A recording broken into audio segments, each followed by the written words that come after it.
Assalamu alaikum, and greetings of peace. This is your sister in Islam, Ameenah Muhammad-Diggins, and I'm a writer and author of the book There's Greatness in Me for Children, and also the Bashira and the Amazing Bean Pie, which highlights the beautiful and amazing culture of African American Muslims.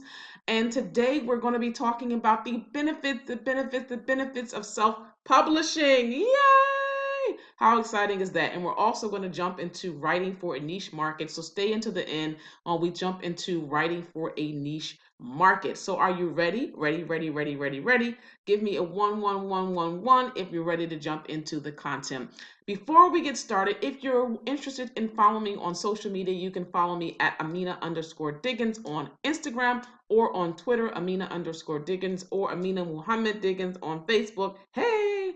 All right, so we're talking about the benefits of self-publishing. There are a lot, right? But today we're just going to be talking about 1, 2, 3, 4, 5, 6. 6 benefits to self-publishing, and then we're going to jump into writing for a niche market. Haha. All right, so one of my favorite benefits of self-publishing is that you have creative control, meaning that you control how you want your cover to look. You control how you want your pictures to be portrayed. You control the content, okay? So when we're talking about reaching out to publishing houses, a lot of times they'll come back to you and say, you know what, we love the book, we love the idea, but we want you to tweak a little bit. It's not exactly what we are looking for, okay? So sometimes you'll have, like, it'll be something that you really are passionate about, or be Islamic content that you want to actually have a legacy or be a legacy for you.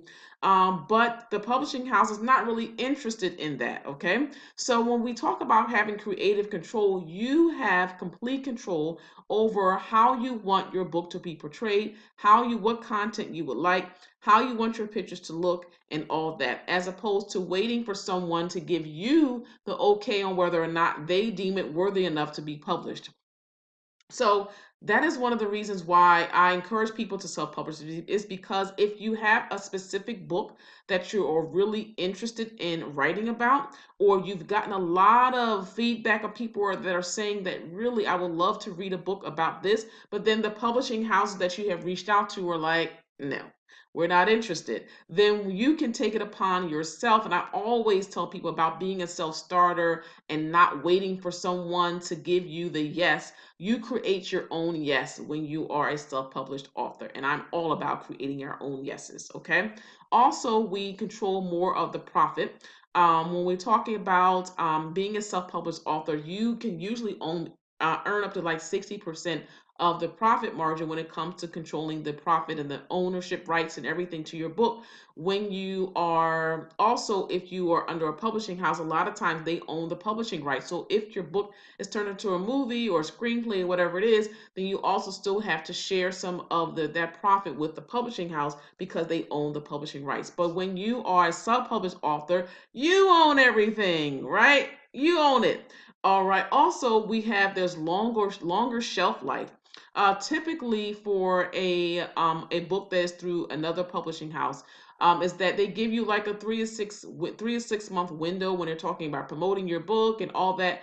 But when it's our own rights and we own everything, then you can lengthen the time that your book is being promoted or it's being sold. If your book is currently selling, it'll always be in print. Like, I spoke to an author, she published a book like in 2007, and she said, you know what, it's out of print, it's no longer available. Maybe you can find a few copies on Amazon, or maybe you can find a few copies on eBay. But when you're a self-published author, if you want to start to reintroduce your book to a new market or to a new audience, then all you got to do is press that button, and all of a sudden, well, all you got to do is press order, and then your books are ready to go and they're ready to the market. So you have a longer shelf life. If you want to do a re-release, you control that. So I'm probably going to do a re-release of There's Greatness in Me, maybe with a different cover, in next year or so, and introduce it to another market.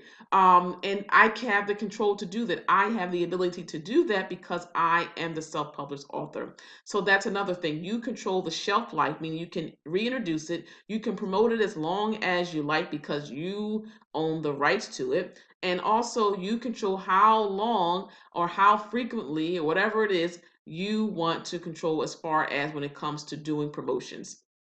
So you also do your own promotions. So some people think this is like a negative, that you have to do your own promotions. But when you are with a publishing house, you still have to do, speaking engagements. You still have to do book signings. You still have to do promotions. They may put your book in front of more people, but all you have to do is find out who those people should be by sending your book to bloggers, by sending your book to influencers that are in your genre.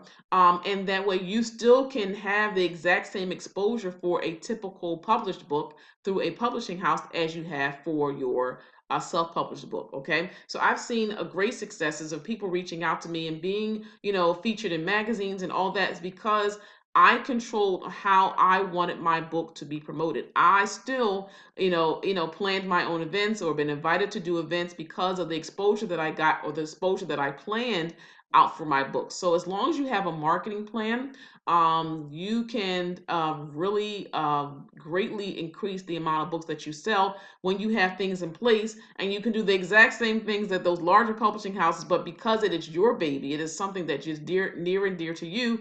You control how much publicity and how many book signings you do and all that. And also, when you are a lot of times, if you are the mercy of another company, they may want you to do a particular type of promotion and you're like, oh, I'm not really comfortable with that. But when you do it yourself, you control all of that. Okay, you also choose how often your book is actually published. You can publish books. So ideally, when they're talking about authorships, it is recommended that if you are looking to create a large following, that you publish books usually every 3 to 6 months.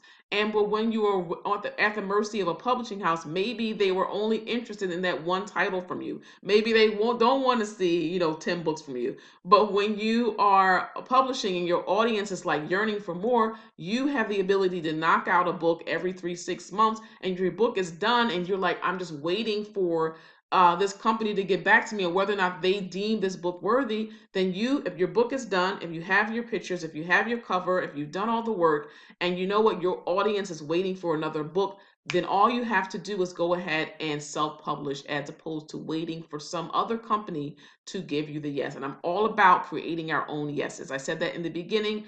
I'm all about self-starting. I'm all about self-preserve, to preserve our own creative juices and all that. So when you want to publish your own and you have a book in the works or you have a book in the pipeline, you have the creative control on whether or not when the timing you want your book to be out, and also how um, frequently you want your book to be published. Also, you control your audience, okay? So you also control how you can get in touch with your audience. It is recommended that you have like a landing page for your book that also captures those email addresses. So that way, when people are looking to purchase your book, they can still buy it on Amazon. That way they get it quickly if they have Amazon Prime, but they also it's a gate between them and the Amazon that actually connects you. So that way you can find out who is purchasing your books. You can keep in contact with them. You can let them know exactly when you have a new book that's going to be out on the market. Okay, how exciting is that? So another way, and one of the benefits of self-publishing is that you control your audience and you control how often you contact your audience. But if you're with a self-publishing house, then they sort of control your audiences, and you don't really know exactly who is reading your book and all that. But when you're self-publishing, you can create a gateway or a landing page and between you and actually purchasing your book on like Barnes and Noble and Amazon and all those other book sites, because you're actually gathering that information from your reader about your readers. Okay, so I coach people on becoming self-published authors, and a lot of times I'll talk to women and they're like, oh, I have this book and I'm really excited about it, and it's about kittens that walk on 2 feet. And I'm like, okay, have you done your research? Is there a market for writing about kittens who make salad? Okay, so if there's not a market for your book and you're unknown, I always recommend people to write about topics that people are yearning to read about. Okay, so one of the reasons why I wrote Bashir and the Amazing Bean Pie, it wasn't just that one, it was a really important book for me because I was really connected to the topic. But two, there were not a lot of books when I was doing research. There were not a lot of books that talked about African American Muslims, and there are a ton of African American Muslims. Like 1/3 of the American Muslim population is African American. But when it talks to when it, we're talking about children's books that are specific to this genre, or books in general that are specific to this genre, there are like few and far between. And you're always talking about what talking out would be on forums and be on, different circles with moms of African American moms, or, just Muslim moms, or whatever it is. And they're like, there's like no books that represent, who we are, or there are few and far between, or they're kind of like ambiguous. You're trying to figure out exactly who is in the story. Are they like from a different country here, or are they like, are they indigenous, or you're trying to figure out exactly, or who is this book about? So that's the reason why I wrote Bashir and the Amazing Bean Pie, because I knew that there was a void in the market, and I wanted to fill that void. Because there's always going to be people who are yearning for a particular topic, and a great way to find out about those particular topics, or to find out what you should be writing about. If you write about space genres, if you write about, space, you could be in a space group, on Facebook or whatever it is. Usually Facebook has, best groups.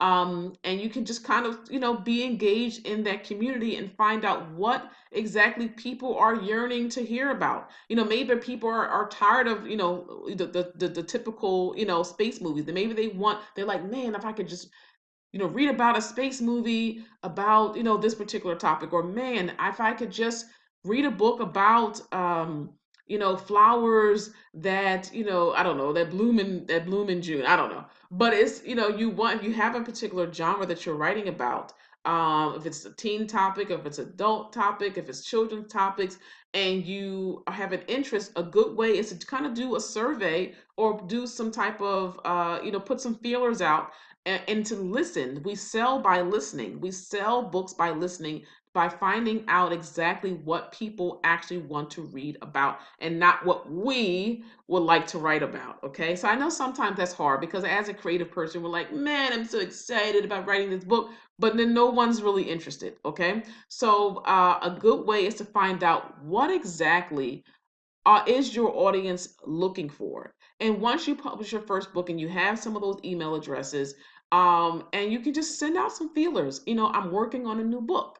What are some topics that you would love to hear about? What are something that you have been yearning to learn about, but it's not out there? Okay. So we write to market, and still being creative and making sure that we're still in our genre. Like, I don't write space movies, space novels, so I'm not going to like venture into that because I don't know anything about it. But I do, as an African American Muslim, or as a Muslim woman, or as a career woman, or as a speaker, I know about specific topics, so I can reach out into my audience and find out exactly what they are interested in learning about. Okay. So we write books that people would actually want to buy, and not just books that we feel good about. Of course, we want to write books that we feel good about, but we also want to write for our market. Okay. So just to recap, so the benefits of self-publishing is that we have creative control. So say, for instance, a specific topic that we want to write about, and we have a lot of feedback from our audience that they are interested in that.